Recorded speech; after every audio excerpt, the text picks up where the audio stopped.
Commission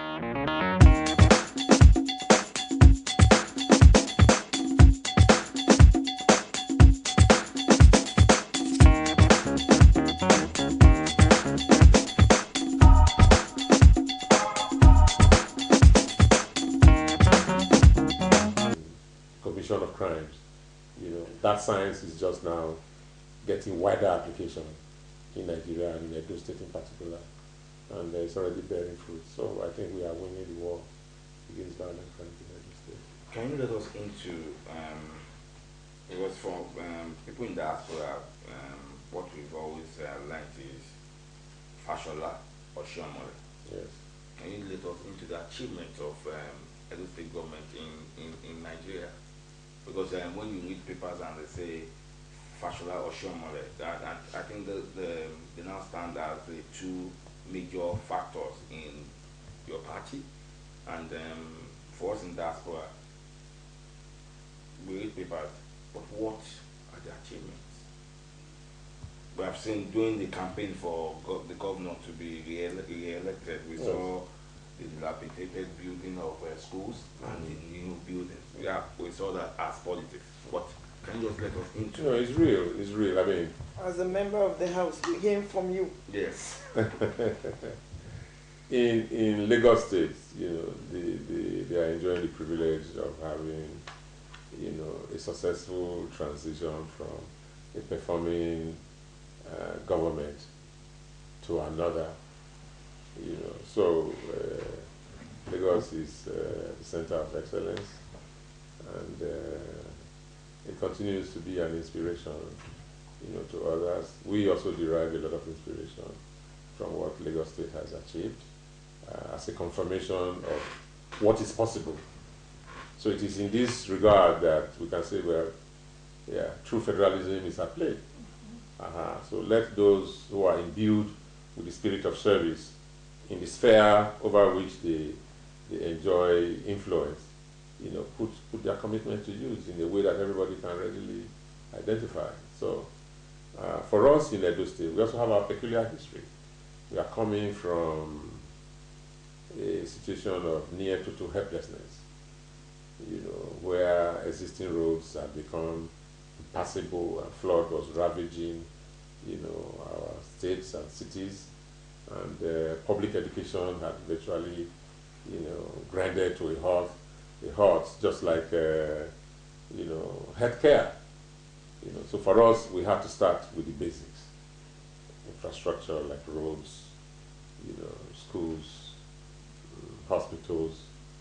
We're trying to address unemployment. So basically, that has been our focus. Talking about the infrastructures, yes, your government has been putting a lot of facilities in place, the schools, the hospitals, good roads and all that. How do they intend to maintain these infrastructures, assuming he leaves, or even now that he's still in there? Because we hear about them being done, but we don't hear about maintenance. And for Nigeria, we know that they do these things, but the maintenance is always the one that never comes in play. There's something to be said about our approach. Yes, we are doing infrastructure, we are rebuilding existing roads, but we are going beyond what was the practice. The quality of the jobs we are doing. We are anticipating, increase in the population, the number of cars that would use these roads. So among the things we are doing is expanding the roads, and enforcing the rule of law is an integral part of this process.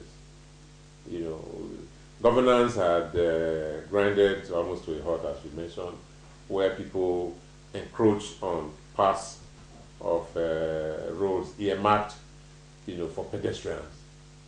We have had to pull down structures that encroach on public thoroughfare. Yes, we are also insisting on performance of the contracts in consonance with the specifications in the agreement. So if a road is supposed to be 9 inches thick, stone base and several courses. We ensure that that is done. And right now, all the roads that we construct, we ensure, we have drains, covered drains, Okay. on top of which we have sidewalks and street lights.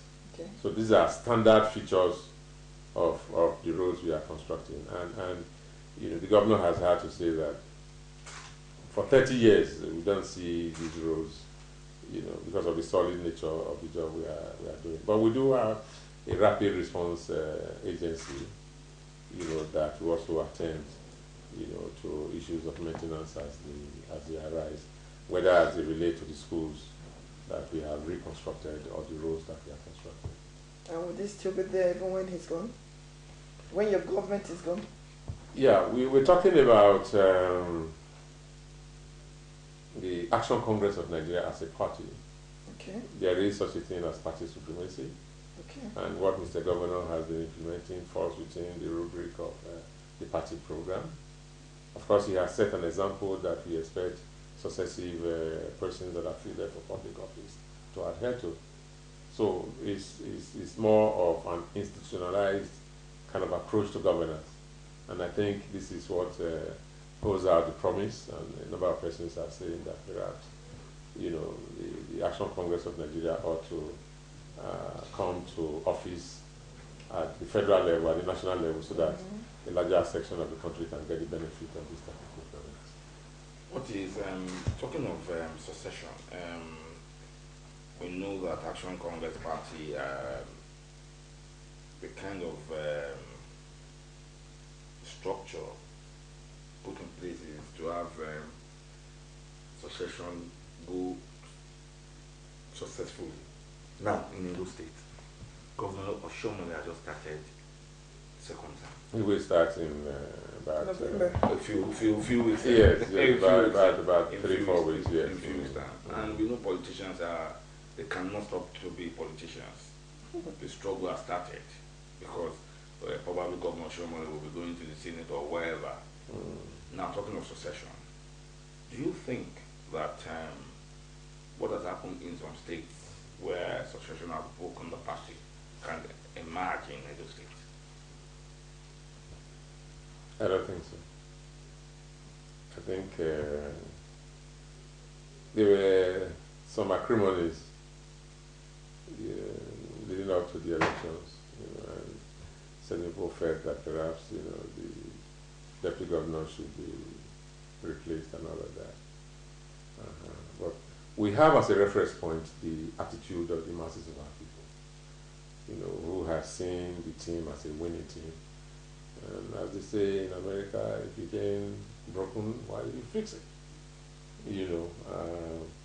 And those who are most desperate about holding public office, are also looked down upon as a call to service, should be a humbling, experience. Those who are most anxious end up raising issues as to their suitability. I think these are lessons that have been learned. And what is at stake is too large, because the gains we have made these past 4 years, if we are able to sustain that process for another 4-8 years, then milestones would have been achieved in a state like Edo State, and it's going to be, so I don't think the struggle for office, is going to be that intense as to break the party and make it lose, elections that ordinarily it should just win.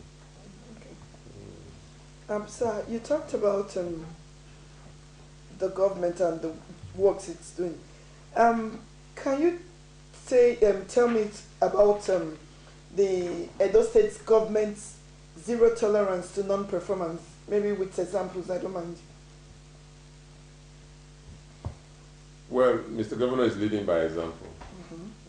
There have been times in the past where, when contracts are awarded on account of the practice of the sharing among those who are awarded the contract and those to whom the contracts are awarded, sharing the contract sum. The unspoken agreement is that those contracts are not intended, to be performed. But certainly, that is not the case now. Okay.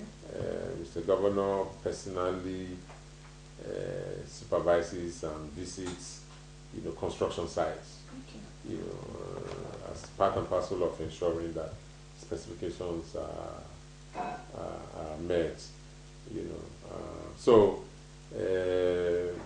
we have had to utilize, experienced contractors who possess track records, that are verifiable.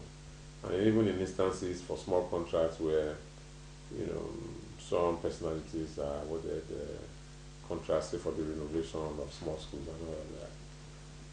The governor has had to, without looking back, terminate such contracts, irrespective of the personalities involved.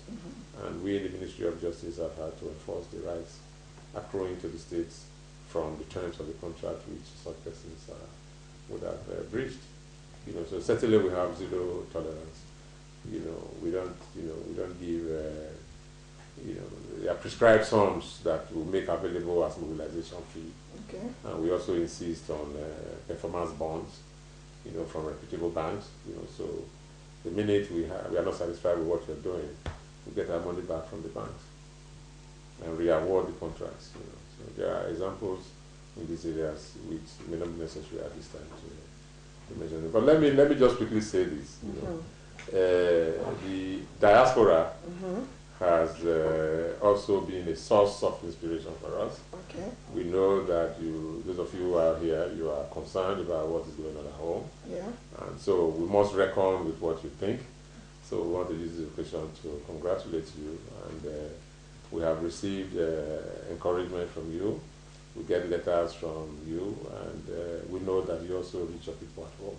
Okay. So it's a wonderful experience knowing that we are all rising up to the occasion to, in our lifetime, see fundamental changes brought about as far as the uplifting of the standard of living of our people and the quality of governance is concerned. So let me congratulate you. Thank you very much, sir. And before you go, we know that you're a politician, an activist, a lawyer. You have tried to escape the scrutiny of our viewers, but we want to know who you are. What is your pedigree, sir? Who is the man behind the justice in Edo State? Who is the man handling the legal ways of the government governor? Who? Please tell us. And don't try to be don't try to minimize. Don't be humility. Don't be humility. Well, I told you, my name by now. I once taught in the university, Faculty of Law, University of Guinea. During which time I served as the Secretary of the Academic Staff Union. And after which I worked with Chief Ganifawemi's chambers as a counsel. And of course, popular agitation and advocacy, came naturally to us, even in our professional capacities while we worked in Ganifawemi's chambers, because of the kinds of social issues that arose during the years of military dictatorship. We played our little role in that. Well, as far as the portfolio of being the chief law officer of the state is concerned, we know we have had challenges with the rule of law, equality before the law, the culture of impunity, so we have had to address these issues, whether as they relate to, payment of taxes by the high and mighty in society who before now fed because they were above the law, even though they were taking the lion's share of the wealth created in Nigeria, tended not to meet, their obligation to pay taxes. We have had to, enforce that principle of equality before the law as it relates to compliance with traffic regulations, sanitation laws. Of course, we've talked about, safeguarding the interests of governments in contracts that governments enter into. So it's an extension of the ideals, we have always espoused. And so it's continuing social service as far as we are concerned. There are challenges, as we started with, talking about, how do we use the law to abolish poverty. There are challenges in that, but maybe that will be a discussion for some other day. Of course, for some other day. Thank you very much, sir, for joining us today on set. That's all we have for today. Would thank you very much, and would like to see more changes in Edo State. We, of course, believe in your ideas plus your actions, and we believe that they will bring about changes. So thank you again very much, sir, from me and Yinka. It's a pleasure. Thank you very much. That's all we have for today. Good night.